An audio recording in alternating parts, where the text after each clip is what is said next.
Heavenly Father, in the name of Jesus, Bàbá wa ọ̀run ní orúkọ Jésù. I ask that you reach unto everyone under the sound of my voice. Bẹ̀rẹ̀ pé kó o tó olúkúlùkù ẹni tó ń gbọ́ mi lọ. Let them be saved Jẹ́ kán dání ìgbàlà. Healed, Kán dání ìwòsàn. delivered. Kán dání àndáńdè. in the name of Jesus. Ní orúkọ Jésù. Thank you, Lord. Ẹ sí Olúwa. Amen Àmín. and amen. Àmín.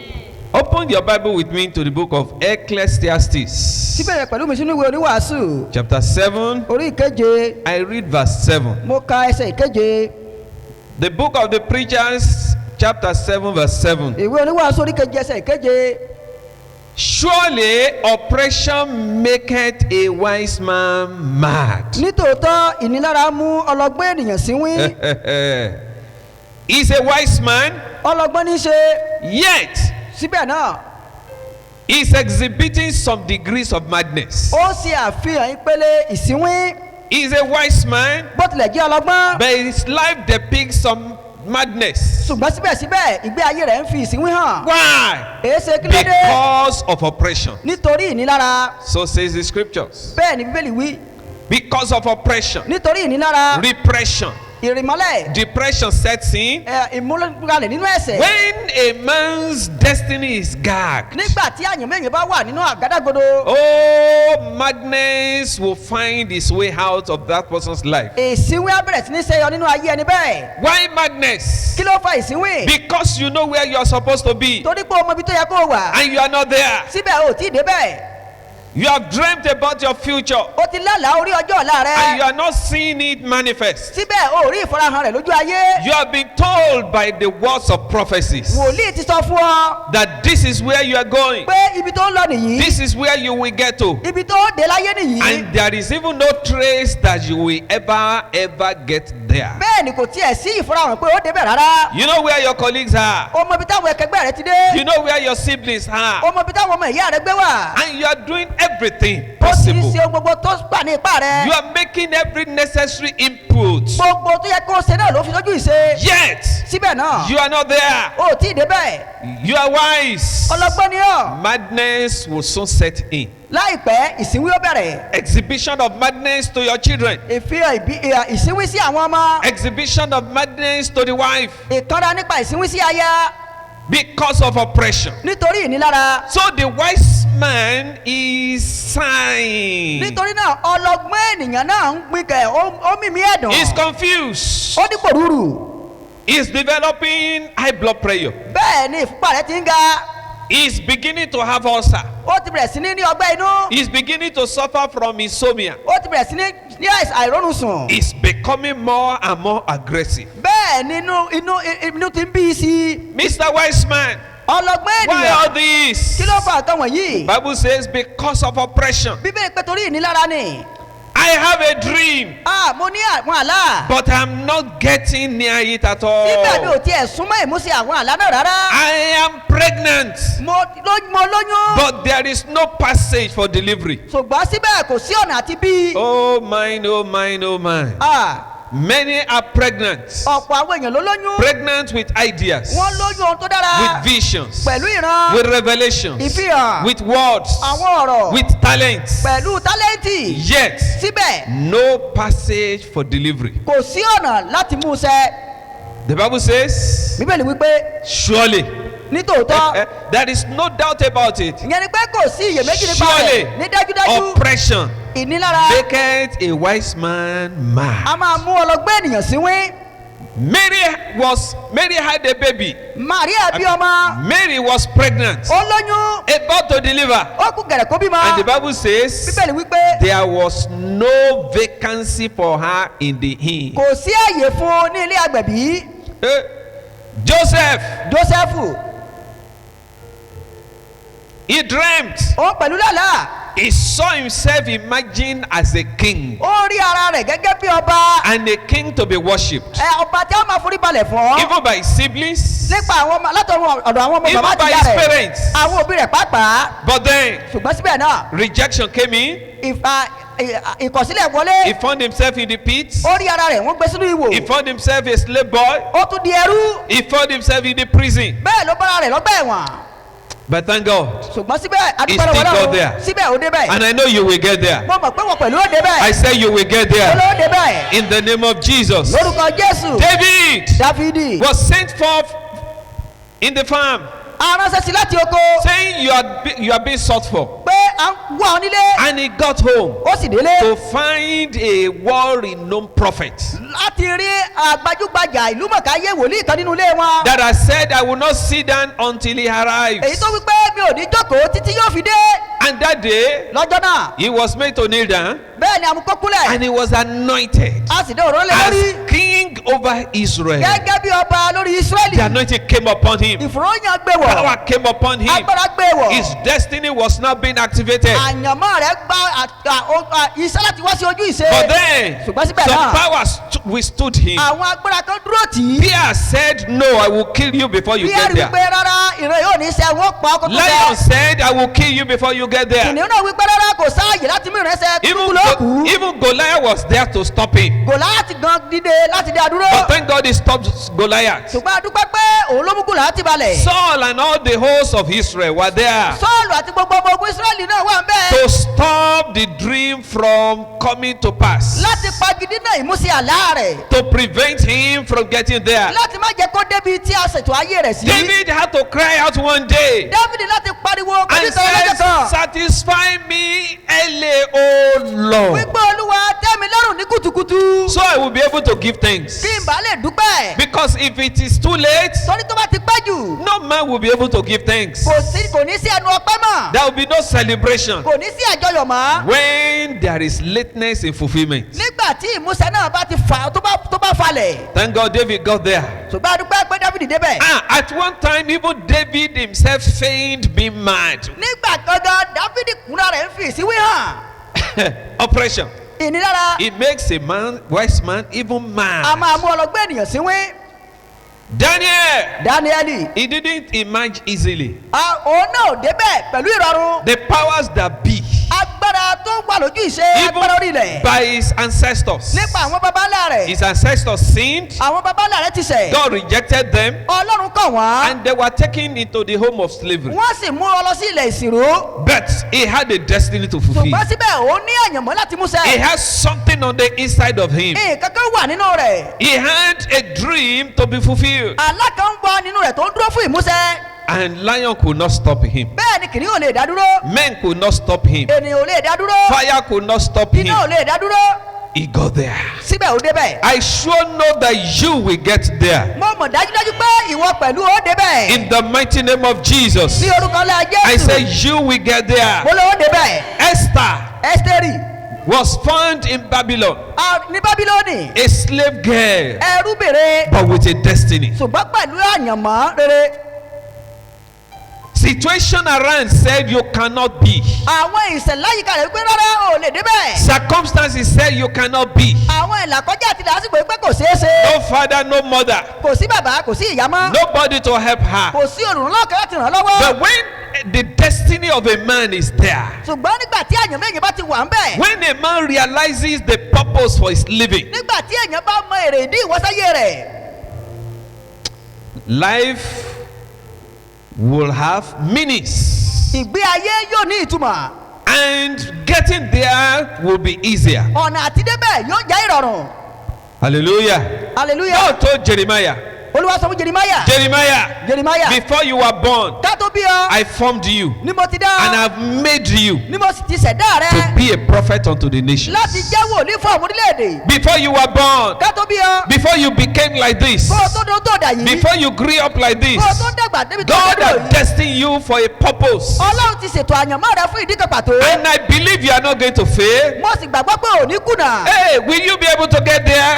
sọ lè débẹ̀ bí. Will you be able to get there? sọ lè débẹ̀ bí. I sure trust God mo for gba you. ọlọ́run gbọ́ fún ọ. And I sure trust you that you will emerge. ó sì dá mi lójú pé ó tayọ. You will come out of madness ó jáde kúrò ní ìsínwó and you will rẹ. become. ó sì dòó tó yẹ kó I dà. said you will become. mo ló dòó tó yẹ kó dà. Esther became. Ẹ́sítérì dòó tó yẹ kó dà. Jeremiah became. Jeremáyà náà dòó tó yẹ kó dà.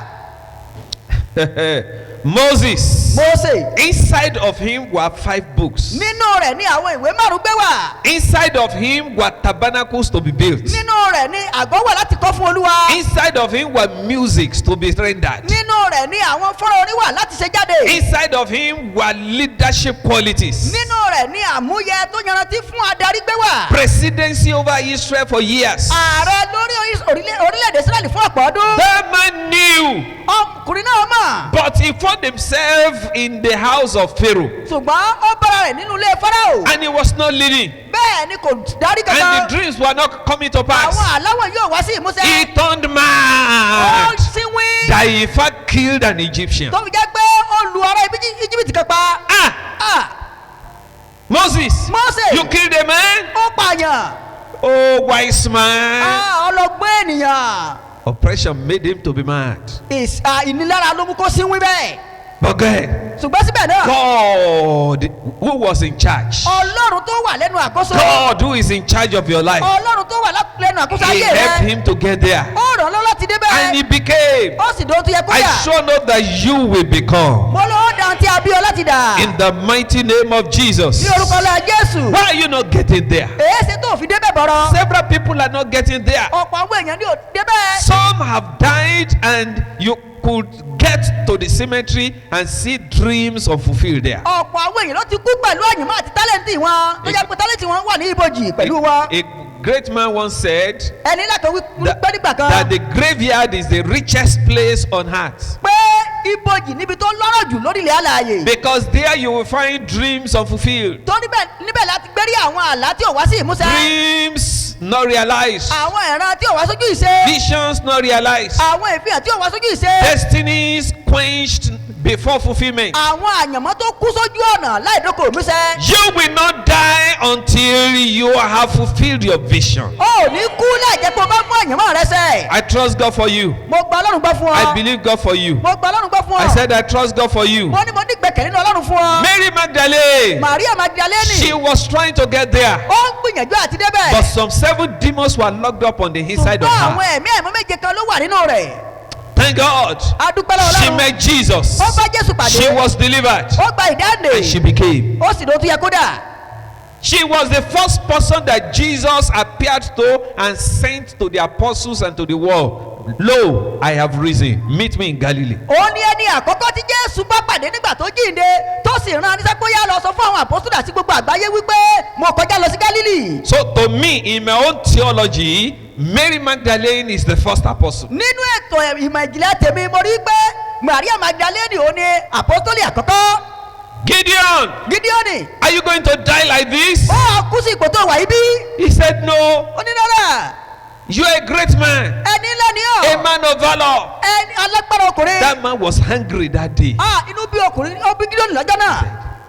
Abba, angel of God, what are you saying? Áńgẹ́lì Olúwa kí lè sọ yìí We dán. have read, we knew what God did A ti kà á, a sì gbọ́ ohun tí Ọlọ́run ṣe for our fathers in Egypt. fún àwọn bàbá wa ní ilẹ̀ Why Íjíbítì. are we going through all this? Èyí ṣe tá a fi ń là nǹkan wọ̀nyí kọjá. Gideon, Gídíọ́nì. there is a grove in your father's house. Àní ọ̀wọ̀ kan ń bẹ nílé bàbá rẹ. There is an idol in your father's house Èrè kan ń bẹ nílé bàbá rẹ. that have sat on your destiny. Èyí tó jókòó lé àyànmọ́ rẹ mọ́lẹ̀. Until you do something about it, Láì jẹ́ pé o bá ṣe nǹkan nípa rẹ̀. you will die without becoming the president that God has destined you to Ó become. kú láì jẹ́ ààrẹ tí Ọlọ́run ti dá mọ́ ọ láti jẹ́. He rose, Ó dìde.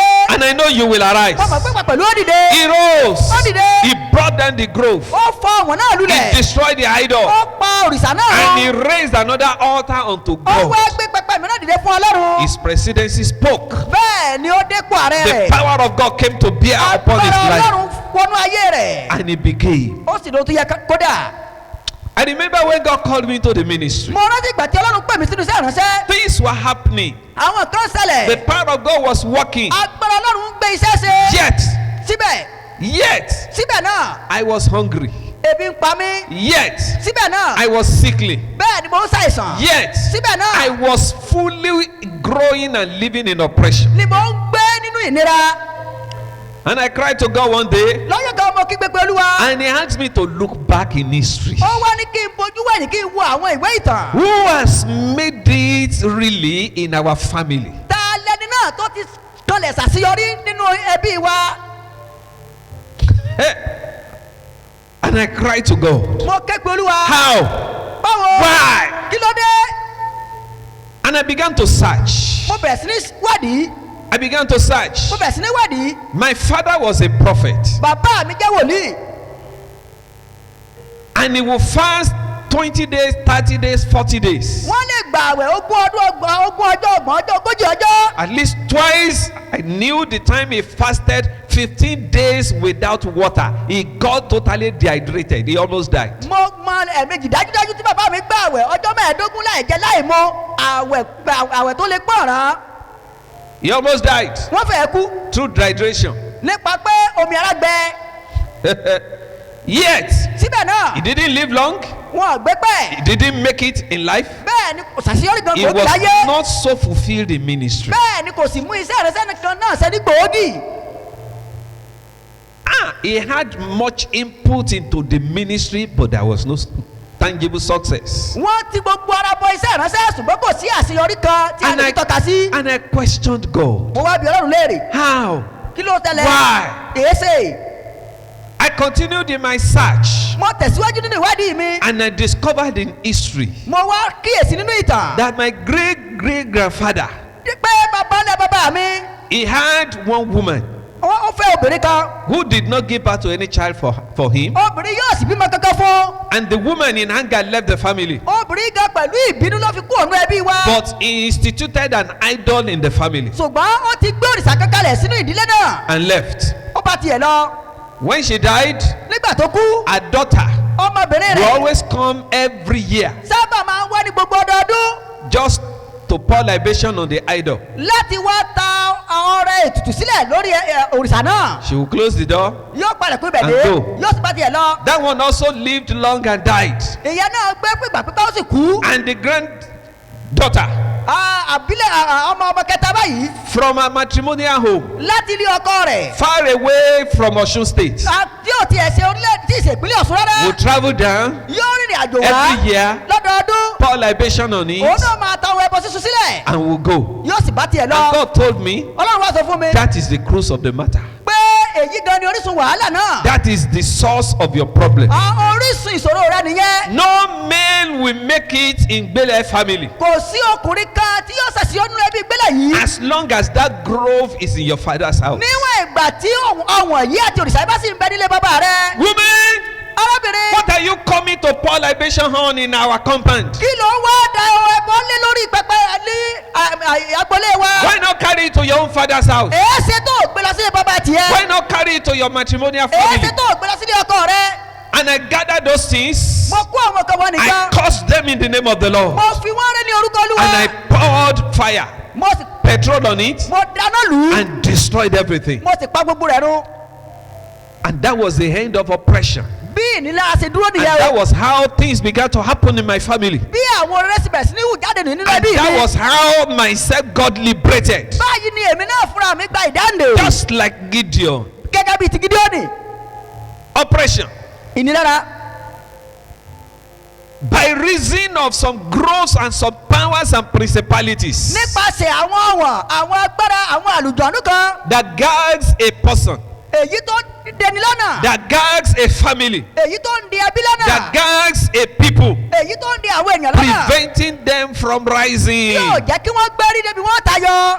Gideon rose Gídíónì dìde. and he became. ó sì dótú yẹ kódà. And thank God several people in my family have risen up. mo dúpẹ́ pé ọ̀pọ̀ àwọn èèyàn nínú ẹbí mi pẹ̀lú ti gbérí. And thank God for the glory of God upon our family. mo dúpẹ́ fún ògo Ọlọ́run tó fọhàn lórí ẹbí mi. Abimelech Abimeleki. wanted to make it, òun náà fẹ́ ṣàṣeyọrí. but he didn't know how. ṣùgbọ́n kò mọ ọ̀nà There was àbáyọ. oppression upon his life, bẹ́ẹ̀ ni ìnira bẹ lórí ayé rẹ̀. oppression upon his destiny. ìnilára lórí àyànmọ́ rẹ̀. And he went to his people, ó bá tọ̀ àwọn èèyàn rẹ̀ lọ. even to the people of his mother's lineage. ó lọ sí àwọn sọ́dọ̀ àwọn iye kan rẹ̀. And they took him to the altar of Baal Berit. wọ́n wá mú lọ sí pẹpẹ bàbẹ́rẹ́tì. And they gave him 70 pieces of silver wọ́n there. fún ní àádọ́rin owó fàdákà ń bẹ̀. Unknown to him, láì mọ̀.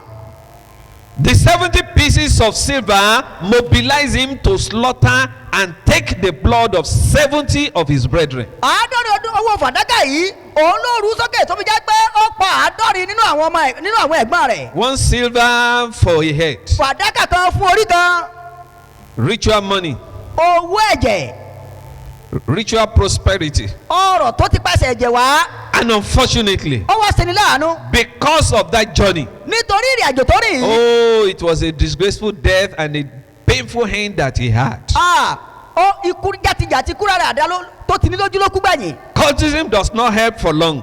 ẹgbẹ́ ìmùlẹ̀ kì í ràn yín lọ́wọ́ fún ìgbà pípẹ́. Ìmùlẹ̀ ajé does not help for long. ìmùlẹ̀ ajé kì í ràn yín lọ́wọ́ fún ìgbà pípẹ́. Cultism does not help for long. ẹgbẹ́ ìmùlẹ̀ kì í ràn yín lọ́wọ́ fún ìgbà pípẹ́. Brotherhood is not the best solution. ẹgbẹ́ afọmọsẹ́sọ ìyẹn kọ́ ni ọ̀nà àbáyọ. Jesus ever remains the solution. Jésù ní ọ̀nà àbáyọ tó dúró títí láé. All of these options will worsen a man's life. gbogbo àwọn ọ̀nà àbáyọ mìíràn ló máa mú ayé ènìyàn burú sí i. You don't have to run around because of oppression. o nílò láti máa sá kíjokíjo kiri nítorí ìnilára You don't rẹ. have to pursue and run after soothsayers. o nílò láti máa tọ àwọn abókù sọ̀rọ̀ tàbí àwọn ọlọ́fọ̀sẹ́ lọ. You don't have to go to seek for a medium. o nílò láti lọ sọ́dọ̀ àwọn abókù sọ̀rọ̀. Let a child of God seek for God. kí ọmọ ọlọ́run wá ọlọ́run. Let a child of God seek for Jesus. kí ọmọ ọlọ́run wá Jésù. And God is forever available. ọlọ́run sì wà lára wọn tó ní gbogbo ìgbà. When Saul could not make it nígbà further, tí Sọ́ọ̀lù lè ṣàṣeyọrí tẹ̀síwájú mọ́. he consulted with some mediums. ó lọ bá abókù sọ̀rọ̀ gbìmọ̀ pọ̀. He ate there, ó jẹun níbẹ̀. and there the word came to him níbẹ̀ ni ọ̀rọ̀ ti tọ̀ ọ́ wá. that today pé lónìí you will die. ló kú. And he died a disgraceful death. ó sì kú ikú tó ti ní lójú. There has been oppression upon your life, ṣé ìnira ti wà lórí ayé rẹ bí? and things are not going on well. nǹkan ò rọrùn kò sì rọgbọ fún You are ọ. in pains. ó wà nínú ìrora. You are disillusioned. bẹ́ẹ̀ ni ẹ̀gbọ́n rẹ You are lọ́ọ̀lẹ̀. confused. ìpòrúurú ti bá You are ọ. troubled. wàhálà dé bọ́. And it's like, when will I ever be able to make it? ó wá dàbẹ̀ ni pé nígbà wo gan-an ló tó ṣàṣeyọrí. There is God that prospers, ọlọ́run kan wà tó mú ní ṣe the rere. God of Israel, ọlọ́run Ísírẹ́lì. the Most High God, ọlọ́run ọ̀gá ògo. higher than the highest, tó ga ju ẹni gíga lọ. wiser than the wisest, ọlọ́gbọ́n ju ọlọ́gbọ́n ayé lọ. stronger than the strongest. alágbára ju alágbára ayé lọ. And there is someone under the sound of my voice. ẹnìkan sì wà tó ń gbọ́ mi lọ́wọ́lọ́wọ́. You need a higher anointing. o nílò ìfòròyìn tó ga. You need a word from the Lord. o nílò ọ̀rọ̀ láti ọ̀dọ̀ Olúwa. You need the arm of the Lord to shatter the shackles of darkness upon your o destiny. nílò kí ọwọ́ Ọlọ́run já gbogbo àjàgà àti ṣẹ́kẹ́ṣẹkẹ̀ tó di àyànmọ́ rẹ mọ́lẹ̀. Hear me, somebody. gbọ́ mi. The blessing of the Lord maketh rich, ìbùkún Olúwa ló mú ní là. and does not hand sorrow to it. bẹ́ẹ̀ ni kì í fi ìbànújẹ́ àti làálàá kùn. It is the hands of the Lord that liberates from oppression. ọwọ́ Olúwa ló ń dáni nílẹ̀ kúrò nínú ìnira. It is the hands of the Lord that liberates and delivers from demonic barriers. ọwọ́ Ọlọ́run ló ń já nígbà kúrò nínú gbogbo àjàgà àti ìdènà ẹ̀mí àìmọ́. Perhaps your destiny has been besieged. bóyá àyànmọ́ rẹ ti wọnú àhámọ́. Perhaps your ministry has been besieged. bóyá iṣẹ́ ìránṣẹ́ rẹ pẹ̀lú ti wọnú àgádágodo. Perhaps your destiny has been padlocked. bóyá àyànmọ́ rẹ ti wà nínú ìtìmọ́lé. Jesus said, Jésù wípé I am the way. èmi ní ọ̀nà. Way to fulfillment. ọ̀nà sí ìmúṣẹ àyànmọ́. Way to success. ọ̀nà sínú àṣeyọrí. Way to deliverance. ọ̀nà sí ìdáǹdè. Way ọ̀nà to fulfillment. sí ìmúṣẹ àyànmọ́. Prayer remains the key. àdúrà sì ni kọ́kọ́rọ́ náà títí di ìsinsìnyí. Till tomorrow. títí ó fi dọ̀la. Prayers. àdúrà.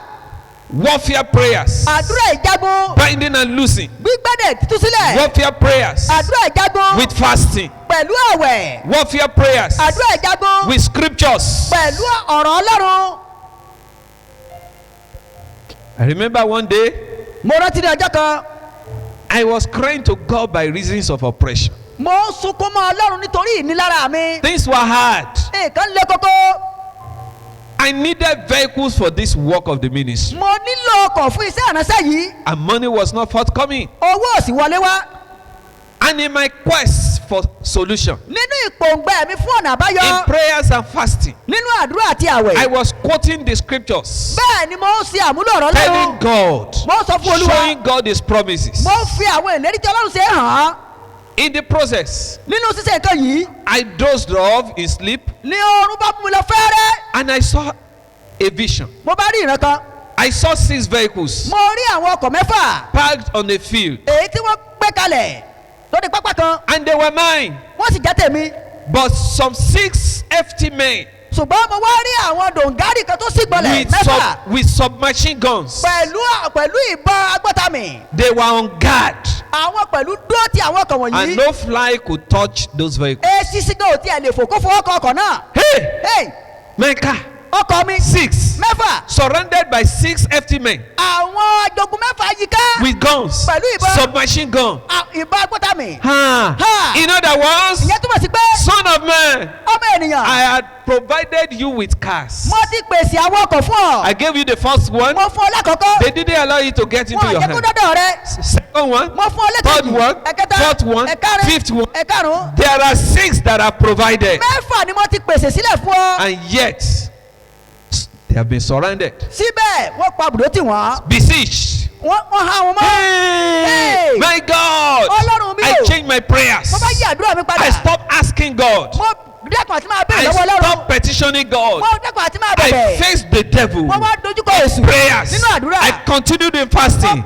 tẹ̀síwájú náà It is written, àti kọ́ pé let my people go, Jẹ́ kí àwọn èèyàn that lọ, they might serve me. kí wọ́n lè sìn mí. It is written, Àti kọ́ pé at the mentioning of that ẹni name, orúkọ Jésù every knee shall bow. Wọ́n gbọ́dọ̀ wọlé. Devil, take hands off my èso yẹn jọ owó rẹ lára car. ọkọ mi Lose your hold. túwọ̀ rẹ I continued mo tẹ̀síwájú days fún ọ̀pọ̀ ọjọ́ till I had peace in my heart. títí mo fi ní àlàáfíà nínú ọkàn mi In 1 year, láàrin ọdún kan in 1 year, láàrin ọdún kan 12 calendar months, oṣù méjìlá péré I took delivery of the 6 cars. ni mo gba ìbí ọkọ̀ mẹ́fẹ̀ẹ̀fà The 6 mẹ́fẹ̀ẹ̀fà in prayers. nínú àdúrà Someone would have seen me and say, ẹnìkan ní hey evangelist get money. Oh. ajínrere lówó lọ́wọ́ Look at 6 cars ọkọ̀ in 1 year. mẹ́fà láàrin ọdún They kan have been there for years. wọ́n ti wà níbẹ̀ fún ọ̀pọ̀ ọdún sẹ́yìn Only I was able to take delivery of the 6 in 1 year. mo kọ́kẹ́ jẹ́ pé lọ́dún kan ṣoṣo ni mo fàdúrà gba mẹ́fẹ̀ẹ̀fà jáde You know where you're supposed to be. ó mọ ibi tó yẹ kó wà You know things that ought to have been on hand. ó mọ nǹkan tó yẹ kó ti tẹ̀ ọ́ lọ́wọ́ But the devils, ṣùgbọ́n èṣù curses, ẹ̀gbọ́n covenants, májẹ̀mú gbogbo demonic besiege, ìhámọ́ agbára òkùnkùn demonic siege àhámọ́ òkùnkùn that are laid hold on them, èyí tó gbá wọn mú that are laid hold on your womb, tó gbá ilé ọmọ rẹ mú laid hold on your business. tó gbá okòwò rẹ mú In no way. pé kò sọ́nà You cannot àbáyọrí go fún ọ further. o lè tẹ̀síwájú mọ́ But you can rebel in your spirit. ṣùgbọ́n o lè sọ̀tẹ̀ nínú ọkàn rẹ̀ You can submit to God o lè yọ̀ǹda rẹ̀ fún and Ọlọ́run resist the devil. kó o wá dojú ìjà kọ èṣù You can do some weeding o lè tulẹ̀ o lè sí àwọn and ìfàtúkọ́ uproot things kó o fa àwọn kankan tú around your plants, láyìíká ohun ọ̀gbìn rẹ so your destiny will grow up. kí àyànmọ́ rẹ lè dàgbà. There are many lives and destiny that have been overgrown with weeds. ọ̀pọ̀ ayé àti ẹ̀mí àti àyànmọ́ ló wà tó jẹ́ pé igbó ti kúnbò mọ́lẹ̀. Don't you know So, that the Bible says, bẹ́ẹ̀ni wípé whatsoever tree my father has not planted shall be uprooted. pé gbogbo igi kíkí tí bàbá mi lọ́rọ̀ bá gbé a ó fà wọ́n tu kúrò. You got to rise ó láti dìde with righteous indignation in your heart. pẹ̀lú ìgbóná ọkàn tí o ní ìgbàgbọ́ nínú ọkàn rẹ. Lock up your doors tilẹ̀kùn rẹ and be aggressive in your spirit. bínú láti inú ọkàn rẹ wá. In prayers Nínú àdúrà and fasting àti àwẹ̀. with the scriptures. pẹ̀lú ọ̀rọ̀ ọlọ́run. Break and break through. lù ú títí ó fi lù ú yọ. Break and break out of your seed fọ́ títí ó fi fọ́ gbogbo àjàgà náà kúrò tán. with that name. pẹ̀lú orúkọ The rẹ̀. holy name that is given unto orúkọ us. kan ṣoṣo tí a fi fún wa. The name of Jesus. orúkọ Jésù. The name of Jesus. orúkọ Jésù. Powerful name. orúkọ tó lágbára. Glorious name. orúkọ tó lógo. All things can be changed. ohun gbogbo la lè fàdúrà yí padà. Things can be a lè changed. fàdúrà yí gbogbo padà. Situations can be a lè changed. fàdúrà yí ìṣẹ̀lẹ̀ padà. You can be delivered. ó lè gba ìdáǹdè. You can stop this oppression. ó lè dá ìnilára yìí dúró. You can stop this demonic oppression. ó lè dá ìnilára ẹ̀mí ẹ̀mí You yìí can dúró. stop it. ó lè dá dúró. You can stop ó lè it. fòpin sí. So you can emerge. bó o bá lè gbérí kó o lè tayọ. So you will see your dreams come to bó o lè pass. rí àwọn àlá rẹ kó wá sójú ìṣe. It is now, nísinsìnyí ni o. not tomorrow. kì í ṣe lọ́la. It is today. lónìí gan ni. It is today. lónìí gan ni. It is today. lónìí gan ni. Receive help in the name. gbé ìrànlọ́wọ́ lórúkọ Jésù. Receive power in the name of Jesus. Receive help in the name of Jesus. Receive strength in the name of Jesus. You will make it. You will arise. You will fight. You will defeat your adversaries. And your destinies will emerge. Receive the grace now. In Jesus' mighty name.